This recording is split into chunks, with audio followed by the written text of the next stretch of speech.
Salve, meus irmãos! Não se esqueçam de se inscrever no canal, clicando aqui. E depois de inscrito, clique aqui no sininho para receber as notificações. Ou seja, cada vez que eu criar um vídeo, vocês serão informados que tem um vídeo novo no canal. Clicou aqui, salvar. E não se esqueçam também de dar o seu like e compartilhar nas redes sociais, pois isso ajuda muito mesmo ao desenvolvimento desse trabalho. No mais, muita paz, axé e bons estudos. Salve, meus irmãos, muito bom dia, muito boa tarde ou muito boa noite para você que está vendo esse vídeo no seu tempo. Hoje nós vamos falar sobre um tema que tem incomodado muitas pessoas pelo nosso grande Brasil. A pedido de alguns irmãos, eu entrei em contato com o Dr. Tiago para que nós possamos estar vindo a falar sobre a questão religiosa e a discriminação religiosa no Brasil. Bom dia, Tiago. Dr. Tiago, Bom dia. perdão. Tudo Pode na chamar paz? de Tiago. Tudo bem, João? Graças a Deus. Bom dia a todos, os ouvintes aí do programa Alma Clama. E a todos que se interessar pelo assunto, muito bom dia e obrigado. Dr. Tiago, qual seria o seu primeiro parecer para essa questão? Bom, João, para que existe o direito, né? O direito ele tem um lema em latim, né? Que é ubi jus societas, ubi societas ibi jus. O que quer dizer? É que o direito existe onde há sociedade, e a sociedade existe onde tem o direito. Então, o direito ele surgiu para regular as inter-relações das pessoas na sociedade, porque cada um pensa de um jeito, cada um sente, cada um sofre, cada um ama de um jeito, e daí vem o direito para regular as relações das pessoas. E tanto é que desde antigamente, desde os primórdios do homem da caverna, as pessoas se reuniam em tribos, em clãs, e aí naqueles clãs ainda já tinham as leis, já tinham as regras. Então o direito serve para regular as interações na sociedade. Para isso que serve o direito. Entendeu? Essa integração seria independente do que as pessoas pensam, da forma que pensam, para que não acontecesse uma espécie de anarquia, correto? Isso mesmo. Para que cada um respeite uma ordem maior, para que cada um não imponha o seu querer, o seu achismo na vida do outro. Por isso que tem o direito, por isso que existem as regras, os princípios, entendeu? E um outro assunto, antes da gente entrar na laicidade do Estado, né? De onde que surgiu a proteção da religião pelo Estado, pela Constituição, a gente precisa ver que o Estado ele não adota uma religião específica.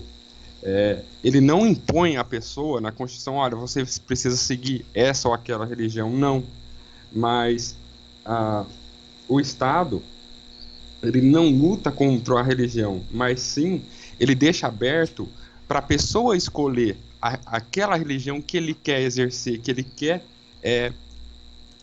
seguir para a vida, né? Então, o Estado ele não é contra, ele é holístico, ele é universal, porque ele atribui para o ser humano essa opção de escolha, e isso tem que ser respeitado.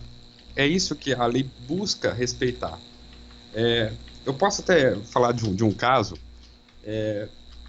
Quando eu fazia estágio, eu fiz estágio na Justiça Federal aqui em Tupã. Sou de Tupã, adoro essa cidade, sou da cidade de Tupã.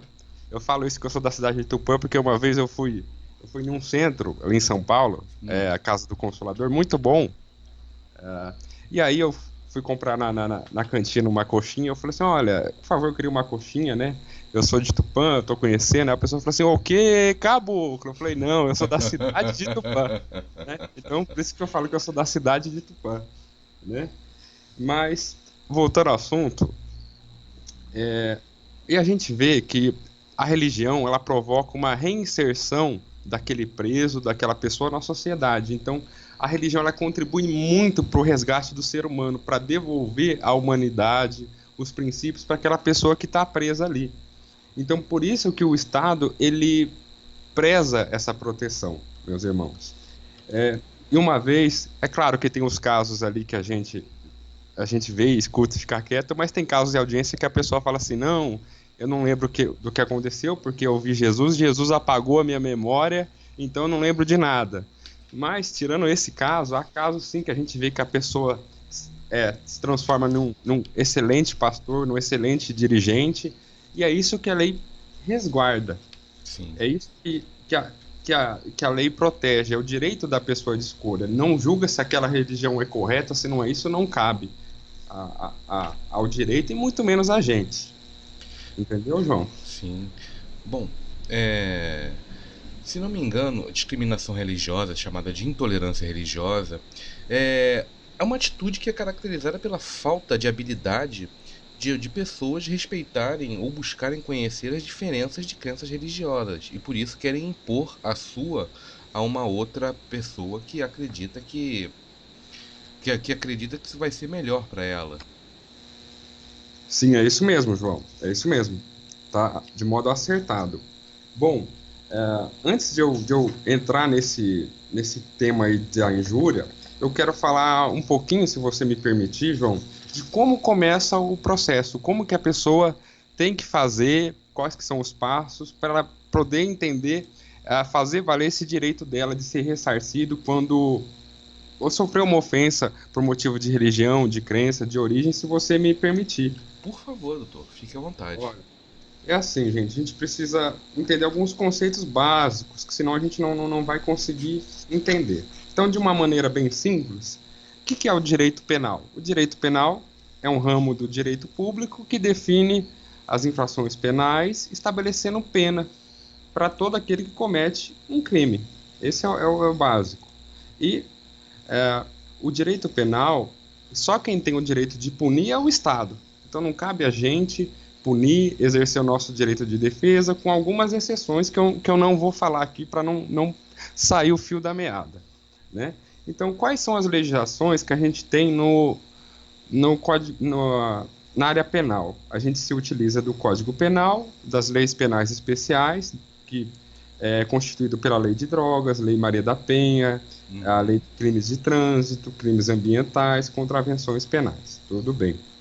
E o direito penal ele tem algumas fontes. O que é fonte? É o nascedouro. É aquilo que o legislador e o operador do direito usa para atuar. Ele é ligado a esses princípios, a esses valores, que se faz pela lei, né, pelo costume e pelos princípios gerais do direito. Então, por exemplo, é interessante eu falar aqui o que é um costume. Um costume é um conjunto de normas e comportamentos que as pessoas de um determinado local, de uma determinada região, obedecem de uma maneira constante, porque eles acreditam que aquilo é uma forma, que aquilo é uma obrigação. Então, nesses casos, o juiz ele não aplica a lei, porque aquilo é um costume. E o juiz tem que ver que esse é o costume de uma sociedade. Então, por exemplo, nos países, tem pessoas que têm mais de 2 esposas, 3, 4. No Brasil não pode, isso é o crime de bigamia. Mas se esse conceito fosse adotado em São Paulo ou em Rio de Janeiro, aí o juiz teria que deixar de aplicar a pena por ser um costume da região, uma tradição religiosa, filosófica. Entendeu, João? Sim. E quais são os princípios, né, do direito penal? É o princípio da lesividade, que o direito penal só atua quando houver uma lesão ao bem jurídico, aí no caso do crime religioso, que é a honra objetiva, a honra subjetiva, a dignidade da pessoa humana, que eu vou falar mais para frente. Tem o princípio da intervenção mínima, que é o quê? Que o Estado ele deve interferir, o direito penal deve interferir minimamente na esfera do direito das pessoas, para que elas tenham um desenvolvimento físico, intelectual e espiritual regular. E tem o princípio da culpabilidade, que para que haja crime, a pessoa tem que agir com dolo ou com culpa, ou seja, com a intenção de causar o dano, ou ter agido com negligência, imprudência ou imperícia. E tem o princípio da humanidade das penas, que proíbe, em nosso ordenamento jurídico, a pena de morte, tortura, trabalhos forçados e etc. E tem o princípio da pessoalidade da pena, que a pena não pode passar da pessoa do acusado. Então, se uma pessoa falece ali no presídio ou falece durante um processo, os seus parentes não podem responder por ele. Por que isso aí? Porque antigamente, no Código de Hammurabi, a pena passava da pessoa do acusado. Então, condenava a pessoa e até 10 gerações, 20 gerações. Então, é esse princípio que o direito ele protege. Entendeu, João? Olha, eu sei que essa parte é um pouco chatinha, mas a gente precisa falar para as pessoas entenderem. Não, sem problemas. Entendeu? E, por exemplo, quando surge uma pessoa viola um direito, pratica um crime ou uma infração penal, o que acontece? Surge para o Estado o dever de aplicar a lei no caso concreto. Então, para isso, o processo ele se desdobra, ele segue um caminho. Então, no caso da área penal, teve um problema, o que acontece? Essa pessoa, o ofendido, ou a vítima, ela vai ter que ir numa delegacia e fazer um inquérito penal, fazer uma notícia crime. Então ele vai para a delegacia e faz um BO. E nesse BO vai ser instaurado um inquérito policial. E nesse inquérito policial, ele é um procedimento administrativo dirigido pela autoridade policial que tem por objetivo reunir elementos de autoria e materialidade para apuração de um crime. Então, como é um processo administrativo, ele não é ligado aos princípios da ampla defesa, do contraditório. Então, a autoridade policial ela vai fazer um relatório de tudo, vai unir todos os dados para que veja se ali houve crime ou não houve. Entendeu, João? Uhum. Então, nessa parte, por exemplo, teve ali um caso de injúria religiosa. O que essa pessoa tem que fazer? Vai à delegacia, fala que quer fazer um BO, acompanhado de 2 testemunhas, já com a qualificação dos agressores, pelo menos o nome completo e o endereço, para que esse inquérito ande mais rápido. Então, o que vai ocorrer? O delegado vai colher o depoimento da vítima, e se ela trazer testemunhas das testemunhas, e após vai chamar os agressores, colher a versão deles, e vai fazer um relatório final desse inquérito. E nesse relatório, o delegado de polícia ele dá o parecer dele. Se ele acha que houve crime e não houve, e se não houve, por que não houve? Quais são as razões? E ele manda esse inquérito para o promotor de justiça, que ele pode escolher entre oferecer a denúncia, requisitar novas diligências ou arquivar o processo. Por que eu falo isso? Porque às vezes as pessoas fazem esse inquérito, elaboram esse inquérito e essa queixa-crime esquece que tem um prazo. Então, o prazo para você entrar com esse inquérito é de 6 meses a partir do conhecimento do fato. Então, às vezes, a pessoa passa 1 ano, 2 anos, a pessoa vai fazer só depois de 2 anos. E esse inquérito arquiva. O que a gente acaba assim, inviabilizando o advogado de fazer o trabalho. Entendeu, João? Uhum. Então, desculpa te cortar, doutor. Seria primordial uma ação imediata. Isso. O quanto antes, João. Ocorreu, vai na delegacia, confecciona o BO e deixa o delegado instruir as ações. Instruir esse inquérito, perdão. E após isso, ato contínuo, você procura um advogado que você tenha confiança para o advogado entrar com a queixa-crime. Lembrando que o advogado ele tem 6 meses para entrar com essa queixa-crime em paralelo com esse inquérito. Ele não precisa esperar terminar o inquérito para entrar com a queixa-crime. Esse prazo ele não se interrompe, ele é contínuo. Então, muitos colegas ali, às vezes, por excesso de trabalho, às vezes acabam esquecendo desse prazo e esse processo é arquivado. Então, tem um prazo de 6 meses. E a autoridade policial ele tem um prazo para concluir esse inquérito.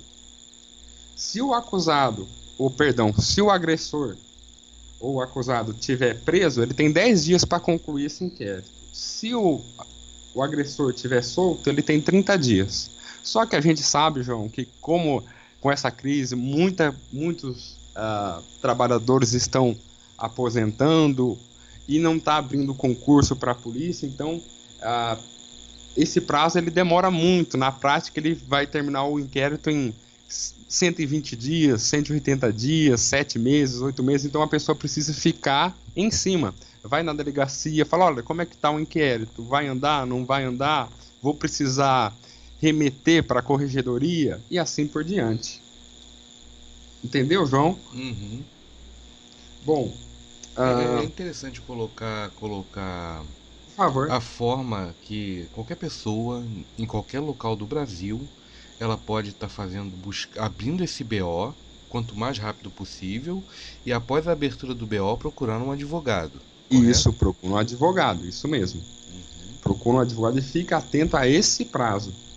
Fica atento a esse prazo. E no caso, João, que é importante eu falar também. Eu sei que eu pulei aqui bastante coisa, mas não tem problema. Ah, no caso de injúria, como que a gente faz prova da agressão ou da ofensa? Porque o duro é a gente fazer a prova. Porque as pessoas, às vezes, colocam testemunha, junta a testemunha no BO e chega ali no processo, a testemunha vai embora, a testemunha não vai e a gente fica sem testemunha. E esse processo é arquivado ou é julgado improcedente a ação por falta de testemunha. Então a gente fica ali a ver navios, né, João? Uhum. E o que a pessoa tem que fazer? Grava, coloca o celular para gravar. Coloca o celular para gravar e converse com aquela pessoa. E você depois coloca essa gravação numa mídia e coloca no inquérito. Ou filma, que aí você vai estar fazendo prova. Agora, Desculpa te cortar mais uma vez. Vamos fazer uma pressuposição. sim, Vamos fazer uma suposição que uma pessoa ela seja incomodada por vizinhos, por pessoas da redondeza dela. Ela, mesmo que ela não esteja esse contato direto, pessoas a agredindo verbalmente quando passam por ela, mesmo que ela não tenha essa conversa, se ela fizer a gravação somente do áudio ou até mesmo de uma filmagem de pessoas usando de ofensas contra ela na porta da casa dela, isso já serviria como uma prova contundente, correto? sim, corretíssimo, João. Perfeito. Corretíssimo. Perfeito, doutor. Por favor, continue. Desculpa ter interrompido. Não, por favor, pode interromper aí, ir levando a entrevista de um modo que não fica assim tão cansativo, né, para as pessoas que estão escutando. Então, é isso, João. Bom, eu quero explicar algumas coisas, João. Quero falar de alguns crimes em espécie que se relacionam, se coligam. Então, a gente tem alguns crimes que as pessoas confundem muito, né? Que é o crime de calúnia, injúria e difamação. Então, a gente vê que tem uma grande confusão com esses crimes. Eu vou explicar algumas diferenças para as pessoas saberem qual que é a diferença e identificar um do outro. Pode ser, João? Por favor. Então, gente, a gente tem o crime de calúnia, que é o artigo 138 do Código Penal. Ele fala o seguinte: caluniar alguém, imputando-lhe falsamente um fato definido como crime. E isso tem a pena de... E para esse fato, o legislador colocou a pena de 6 meses a 2 anos. Tudo bem. E no crime de calúnia, a pessoa imputa a prática de um crime a alguém que saiba que essa pessoa é inocente. Então, por exemplo, eu conheço você, João. Eu sei que você é uma pessoa inocente, mas eu quero te prejudicar. Eu vou lá na delegacia e falo assim: olha, o João cometeu um crime, cometeu um furto. Só que eu sei que você não cometeu. Isso é o crime de calúnia. Entendeu? Uhum, então, no crime de calúnia, o legislador ele protege a honra objetiva da pessoa. O que é a honra objetiva? É a reputação, é a sua imagem na sociedade. É aquilo que as pessoas pensam de você, das suas qualidades físicas, morais, intelectuais. E, como elemento, esse artigo, ele tem um verbo caluniar. O que é caluniar? É a gente imputar, atribuir falsamente um fato definido como crime. E quando que esse crime ele se consuma? Esse crime ele vai se consumar quando esse fato, essa falsa denúncia, ela chega ao conhecimento de terceiros. Se chegar ao conhecimento só da pessoa, pode ser o crime de injúria, mas não de difamação. Entendeu, João? uhum. Então as pessoas às vezes falam assim: vou fazer um BO por calúnia. Às vezes nem é calúnia. Pode ser uma difamação ou uma injúria. E no caso do crime de calúnia, se a pessoa, se o suposto agressor, o suposto, perdão, me fugiu a palavra, o suposto agressor, Uhum. Não, entendemos. ele comprovar que a pessoa realmente cometeu esse crime, o processo é arquivado. Mas isso é muito difícil de ocorrer na prática, João. Isso é muito difícil.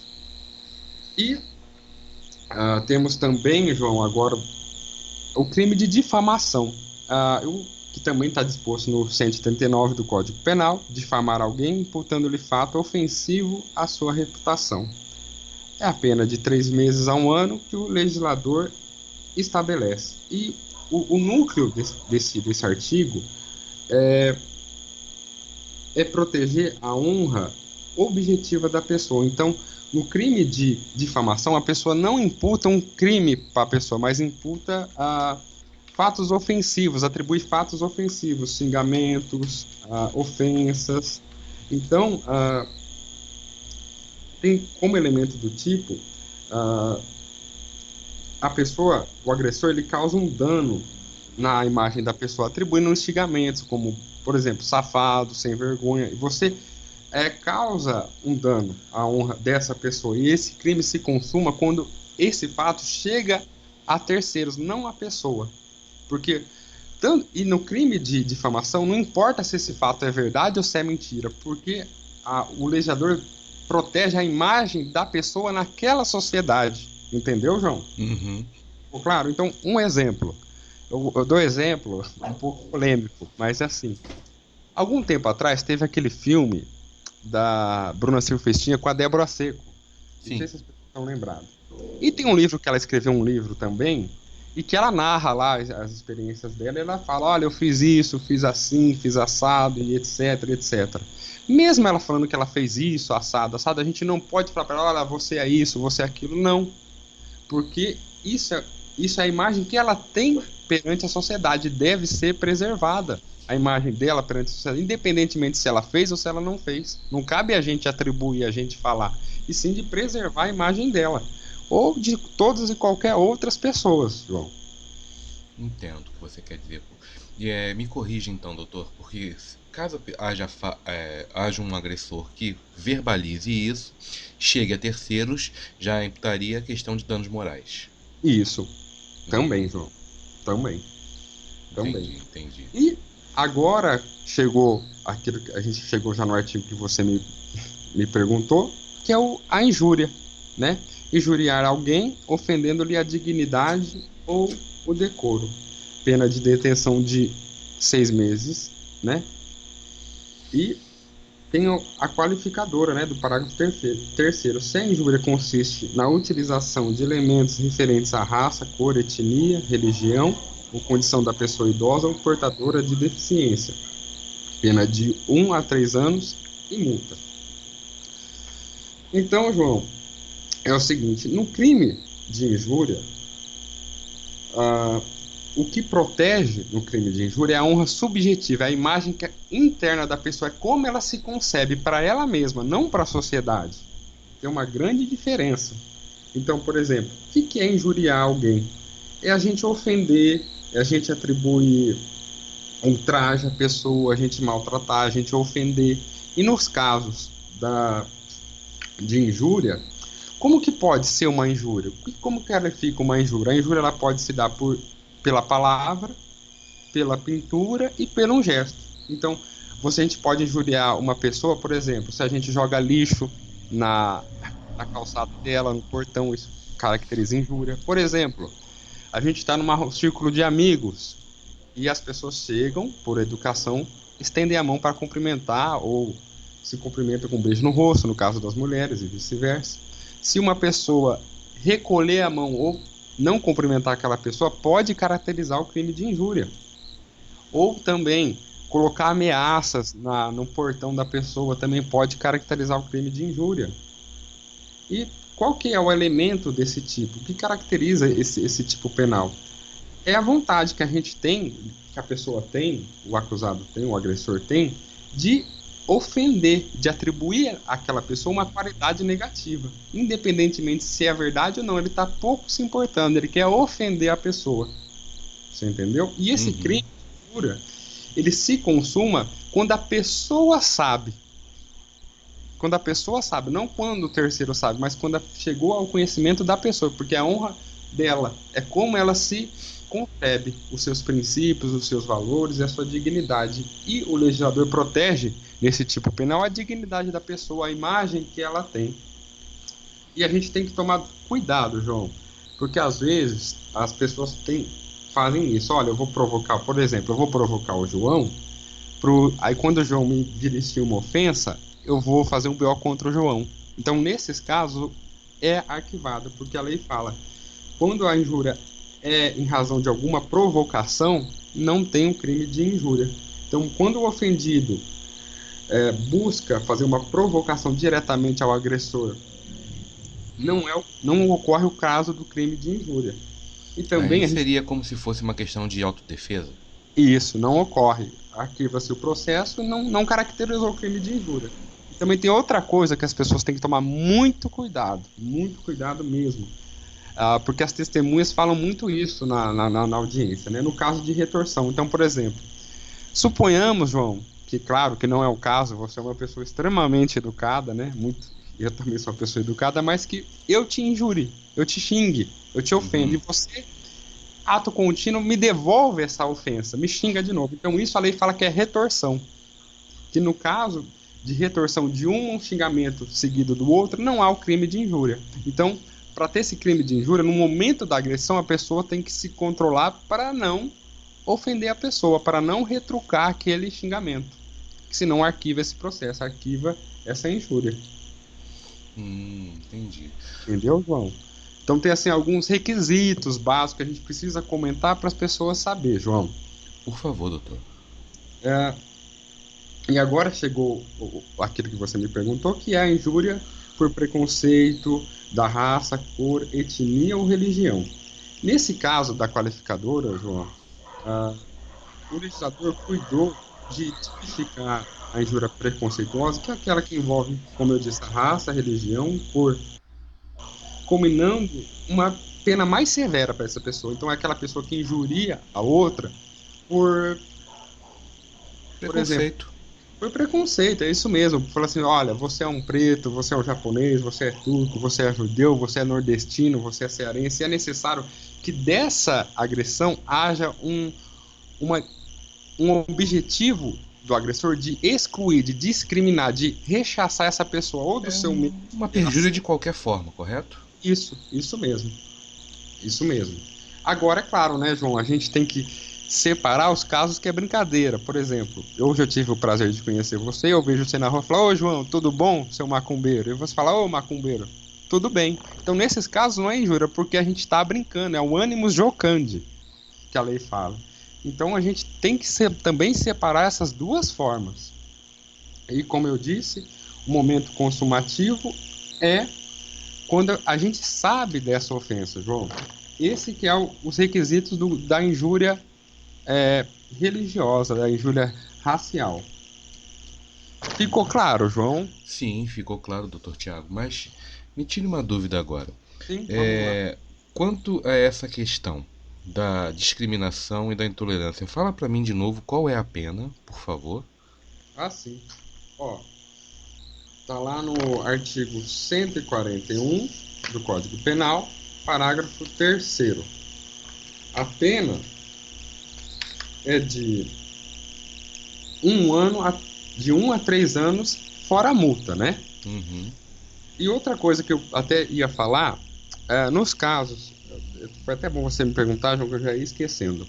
Por exemplo, foi feito esse BO, foi confeccionado o BO e há um processo penal e também, no processo penal ao final, o juiz ele estipula um valor de indenização para a vítima no final da sentença, que chama para ressarcir por danos materiais, por danos morais.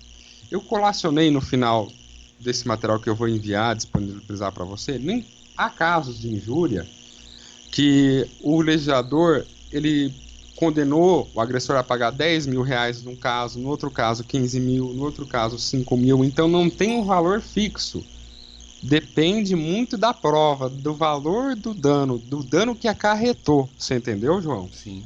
Então, por exemplo, a pessoa pode ingressar com uma ação penal e, paralela a essa ação penal, ele pode ingressar com uma ação civil de reparação de danos. materiais e morais em razão dessa ofensa. Entendeu, João? Então pode ingressar com duas ações, uma penal e uma civil, em razão do mesmo fato, porque são searas diferentes. Entendeu, João? Entendi. Então seria uma ação conjunta, por exemplo, como se fosse um perdas e danos. Situação. Isso. Isso. É, eu sou uma mãe que sofre com a intolerância religiosa, tenho um filho, e esse filho está sofrendo por causa disso também, devido ao fato das pessoas que estão fazendo a intolerância religiosa, estão me caluniando, estarem impedindo seus próprios filhos de brincarem com o meu, por exemplo, está tornando a minha criança uma pessoa solitária devido a essa questão. Qual seria o processo? Seria levar ela a uma psicóloga e pedir, por exemplo, depois o ressarcimento dos custos? Seria algo desse tipo? Isso. Ó, no caso dessa moça ou dessa pessoa, não sei, né, João? Qual que é o caminho? Essa mãe ou esse pai leva essa criança a um psicólogo, né? E pega um recibo de tudo que foi que ele gastou. Pede um laudo, uma declaração desse para esse psicólogo do que essa criança sofreu, o que acarretou essa situação vexatória, né? E vai guardando. Se tiver gastos com farmácia, guarda os gastos de farmácia. Com o psicólogo também guarda os gastos. Se caso tiver que mudar essa criança de escola em razão disso, ou mudar de casa em razão disso, guarda os gastos. Tudo isso você guarda documentado. Tira um xerox do recibo ou guarda em PDF para ter isso documentado, porque isso comprova o dano moral. O que é dano moral, João? Dano moral é tudo aquilo que afeta a nossa psique, é a nossa angústia, é o nosso medo, a nossa frustração. Só que isso precisa estar comprovado, João. Sim. Entendeu? Bom, você estuda muito, você com certeza sabe muito bem disso.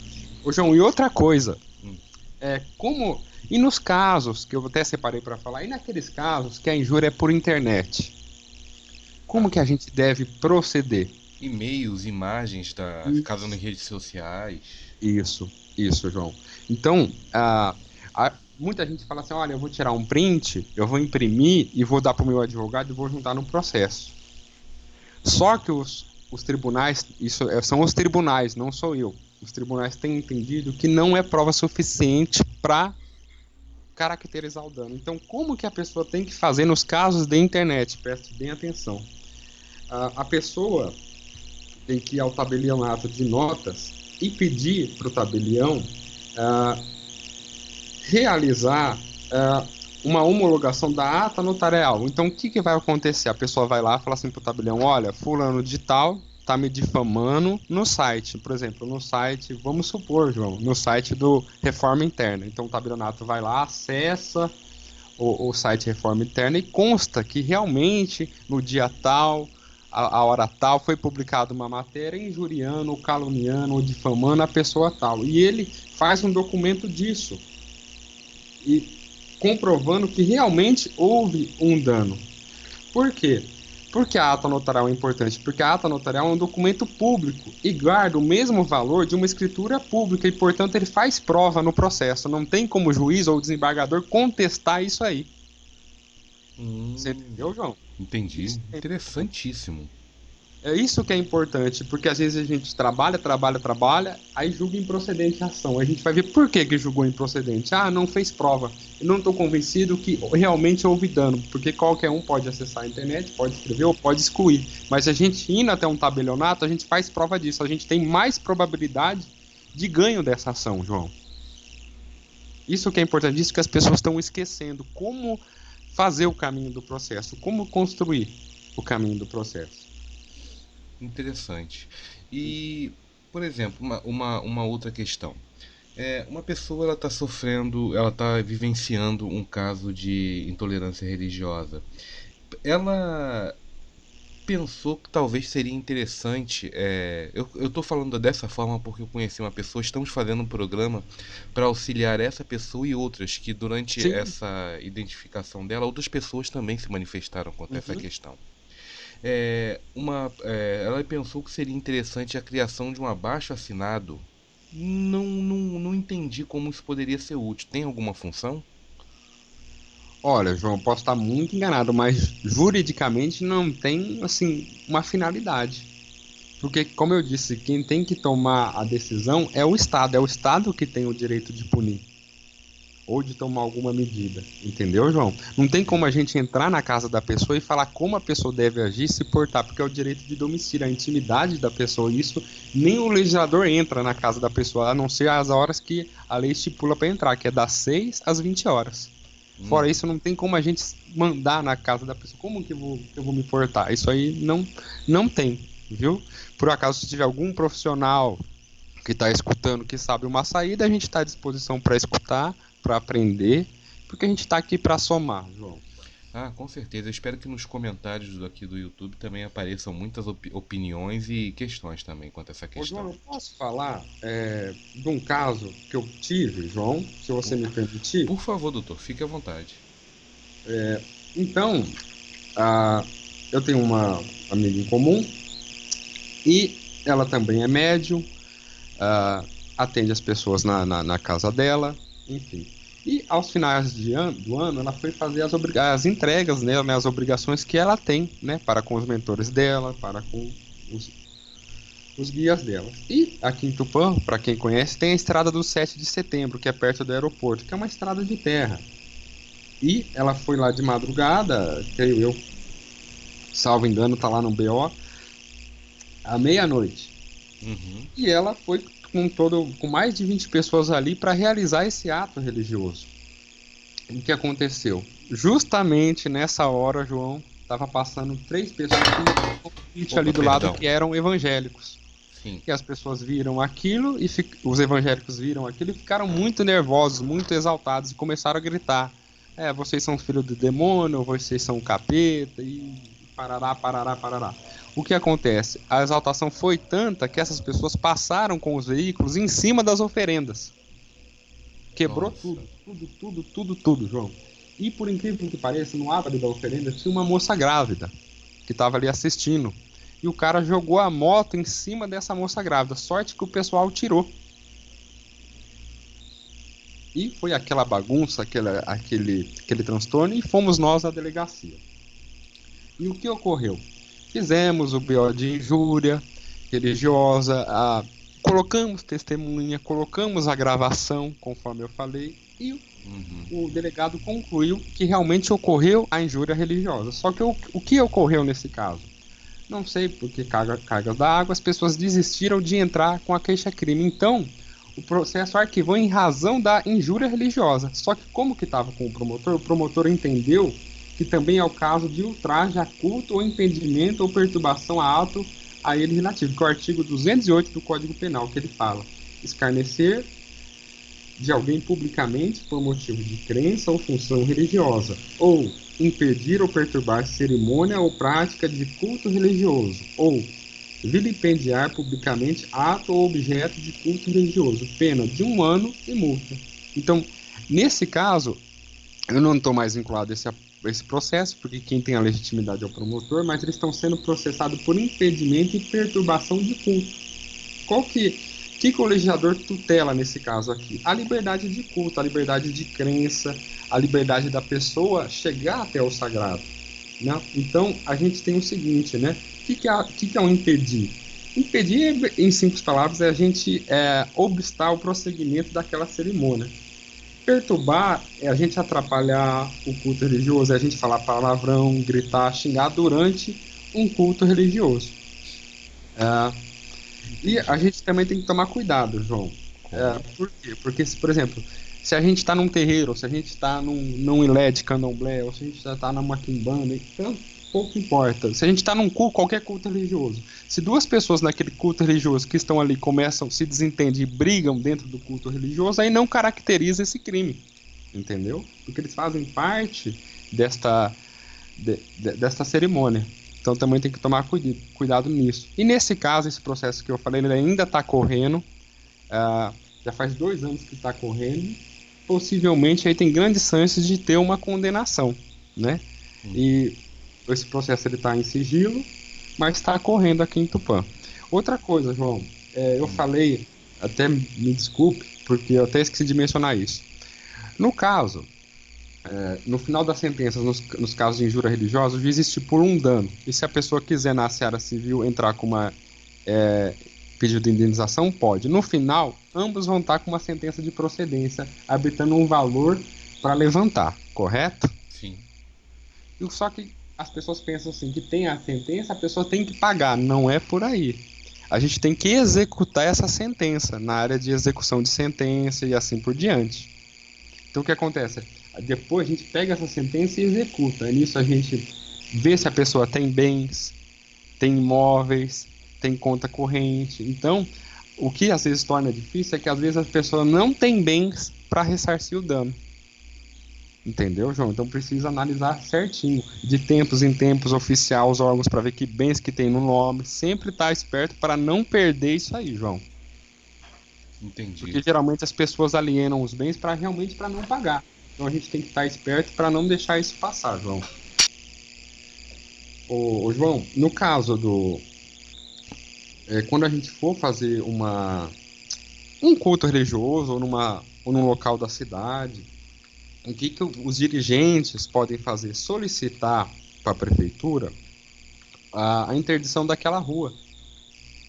É possível Vai fazer a usar. solicitação de interdição de uma rua? Isso, da rua que vai usar para aquele ato. Então você solicita para a prefeitura e pede que informa, ó, em tal dia vai ser realizado um culto religioso, contaremos com tantas pessoas, realizaremos isso e para tantos pedimos que a cidade, a prefeitura disponibilize agentes, meios para fazer a segurança, que a prefeitura ela disponibiliza, porque o direito de reunião e associação é livre, é de todos. Então é essa atitude que o dirigente tem que ter para já evitar isso aí, João. Eu acompanho muito em São Paulo. Tem um irmão, eu não esqueci o nome da casa dele, é o irmão Juberli Varela, da casa do caboclo Tupinambá e Exu Tiriri. E ele, todo final de ano, em São Paulo, ele faz uma festa de encerramento do Exu Tiriri. E lá ele tem uma encruzilhada em São Paulo. E todo ano ele envia um ofício para a prefeitura requisitando justamente isso. E não tem problema, sempre dá tudo certo. Vocês podem até ver nos vídeos do YouTube que o pessoal tá lá interditando, tá fazendo a segurança. Então façam isso para evitar problemas. Isso é plenamente possível, Interessante, João. Interessante. Eu desconhecia isso. Muito boa informação. E até uma forma da gente divulgar para todos, para conhecer a Umbanda, a espiritualidade, um candomblé, tanto faz, né? Para ter segurança das pessoas, porque o dirigente ou o diretor espírita, tanto faz, ele tem uma responsabilidade civil e penal por todos que estão ali dentro. Então é necessário a gente ter algumas precauções. Com certeza, é uma responsabilidade muito grande de um zelador quanto a essa questão também. E, Dr. Tiago, me tire mais uma dúvida. Por favor, vamos lá. Quanto à questão de uma pessoa, ela sofre... isso se aplica a qualquer local que ela esteja trabalhando, que ela esteja passando, não obrigatoriamente dentro de um culto. Eu posso estar no meu trabalho e ser ofendido, ser difamado, dependendo da minha religião. Sim. E isso acontecendo se aplica da mesma forma. Da mesma forma. Então, por exemplo, João, suponhamos que no seu trabalho, um dia que você vá com uma guia, ou uma guia, ou um símbolo, ou uma pulseira, e a pessoa vê aquele símbolo e fala, ó, João, seu macumbeiro, seu isso, seu aquilo, também caracterizou. Entendeu? Então vale sim. Perfeitamente, João. Perfeitamente. Perfeito, doutor. Perfeitamente. Nas formas de aplicação, a caracterização da intolerância religiosa, o senhor pode falar um pouco disso? Ou simplesmente reafirmar, deixar bem claro para que não haja mais dúvidas, doutor? Olha, João, no caso de intolerância religiosa que está lá na Constituição, é bem difícil qualificar, porque são crimes assim muito graves. Não cabe fiança, é bem difícil de caracterizar, porque quando eu falo de caracterizar é o seguinte, João, a gente vai na delegacia, a gente narra o fato para o delegado, para a autoridade. Só que quem atribui a tipificação no Código Penal é o delegado. Entendeu? Então, às vezes a gente fica ligado na caracterização que ele dá, João. Então, às vezes a gente só pode mudar isso em audiência, no caso de emendaço libelle ou mutácio libelle, que a gente pode tentar mudar isso aí. Mas, nos casos de intolerância religiosa, eu reafirmo tudo o que já foi falado. É o mesmo caso, só que algumas tipificações diferentes. Entendi. Então, pode-se começar um caso inicialmente com uma questão de calúnia e difamação, por exemplo, e depois, durante o processo, fazer a mudança. Sim, se surgir fatos que caracterizam isso, porque o duro é que eu falei, a gente se caracterizar no processo. Esse que é o problema, João. Esse que a gente Testemunhas, isso, prova, gravações. esse que é o problema, você entendeu, João? Mas tudo que eu falei no começo já da nossa conversa, do nosso diálogo, é válido para intolerância religiosa. Entendi. Então seria muito também da pessoa que está sendo agredida colher de Sim. forma plausível as provas para que possa ser anexada no processo, seja uma gravação, seja testemunhas, seja qualquer questão que ela possa estar imputando no processo para que ele tenha, digamos assim, uma maior intensificação de veracidade. Perfeitamente, João. Perfeitamente. Lembrando, né, João, que isso aqui eu estou falando pelo que eu vivi no estado de São Paulo, pelo que eu aprendi nesse pouco tempo advogando. E se tiver um outro irmão que pegou um caso desse que quer compartilhar, creio eu que o canal está aberto, né, João? E eu Ah, também com estou aqui para certeza. aprender. Com Então certeza, é isso. todos nós estamos. Doutor, falamos, eu acredito que englobamos bem a questão. Tem mais alguma coisa que seja necessário entrarmos em mérito que não tenha entrado? Não, João, acho que a gente conseguiu abranger tudo, graças a Deus. Deu para falar bastante coisa. Deu para abranger tudo. E Sim. depois, João, Hum. eu vou até deixar falar mais uma vez, eu vou enviar um material aqui para as pessoas ler, para ter uma base de como agir, como fazer. Eu vou disponibilizar em PDF e quem quiser pegar, pega, tá à vontade, viu? Creio eu que o Uhum. conhecimento é de todos, João. Não tem como a gente ficar segurando o conhecimento, porque cada um absorve o conhecimento de um jeito. Então eu não sou muito ligado a isso não, de ficar guardando, de ficar segurando. Com certeza, com certeza. Eu vou. Você vai mandar ele para mim, eu vou disponibilizar ele na página da rádio, que eu já disponibilizei lá alguns livros para download, e vou colocar o link na descrição do YouTube para facilitar todo mundo que quiser ter. Seria algo como uma cartilha. E isso, uma cartilha, um roteirinho para as pessoas entenderem como que funciona, né? E para entender que o advogado ele não faz tudo, a gente trabalha com as ferramentas que o cliente dá. Então, também creio eu que isso vai ajudar outros profissionais, outros colegas de trabalho também. Entendi. Doutor, quem estiver passando por uma dificuldade dessa, o senhor só atende em Tupã, estiver em outra área de São Paulo, como funciona isso? Olha, não, eu atendo até num. A questão da gente conversar, tô aberto a trabalho, a entrevista, só me ligar, conversar, só peça paciência, porque eu trabalho sozinho, né? E então a gente dar conta de tudo sozinho é difícil, às vezes pode demorar, mas eu retorno a ligação, eu converso, não tem problema. O senhor pode deixar os seus contatos para quem quiser entrar em contato com o senhor? Claro, eu deixo sim. Meu e-mail é adv.thiago com th rosin@gmail.com. Repete para eu anotar aqui para deixar na descrição também, doutor. ADV. Ponto. adv.thiagorosin@gmail.com. Gmail.com. E seria somente o e-mail? Tem um telefone? Tem algo assim que o senhor queira compartilhar? Telefone para contato é 99755 0126. 97755, é isso? 0126, DDD 14, viu? DDD 14. Isso, João. Tá ok. Eu vou estar colocando aqui. Os irmãos que estiverem escutando, que morem em Tupão, ali próximo, pode entrar em contato com você sem problemas, correto? Sim, será um prazer ajudar. Tá ok, doutor Tiago. Olha, muito obrigado por essa oportunidade.